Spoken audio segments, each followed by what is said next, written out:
Rồiបងប្អូនពេលតនេះកុំភ្លេចសម្អាតផ្ទះផងការសម្អាតផ្ទះឲ្យបានស្អាតគឺជាសេរីសួស្តីសម្រាប់ក្រុមគ្រួសារម្ចាស់ផ្ទះហើយវាក៏បានបណ្ដុះជាទម្លាប់ល្អសម្រាប់កូនចៅយើងជំនាន់ក្រោយក្មេងៗបានឃើញគឺនឹងយកសម្រាប់តាមហើយការសម្អាតផ្ទះនេះទៀតសោតក៏បានជួយលើកនៅរាសីសម្រាប់ម្ចាស់ផ្ទះទោះបីជាយើងមានអារម្មណ៍ថាមិនសប្បាយចិត្តយ៉ាងណានៅពេលដែលយើងឃើញផ្ទះយើងស្អាតធ្វើឲ្យអារម្មណ៍យើងហ្នឹងគឺនឹងស្រស់ស្រាយឡើងវិញឬបីដូចជាវិមានសម្រាប់ទេវបុត្រ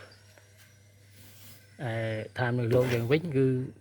ផ្ទះស្អាតគឺជាសុភមង្គលរបស់អ្នកដែលរស់នៅក្នុងផ្ទះកាលណាផ្ទះយើងមិនស្អាតគឺអារម្មណ៍យើងអត់ល្អហើយយើងសម្រានក៏មិនបានលក់ស្រួលអញ្ចឹងយើងសម្អាតផ្ទះបានស្អាតទៅវាធ្វើឲ្យផ្ទះយើងស្អាតផងវាជួយបណ្ដុះផ្នត់គំនិតរបស់កូនយើងពេលដែលឃើញឪពុកម្ដាយចេះសម្អាតផ្ទះអញ្ចឹងទៅជាទម្លាប់ល្អ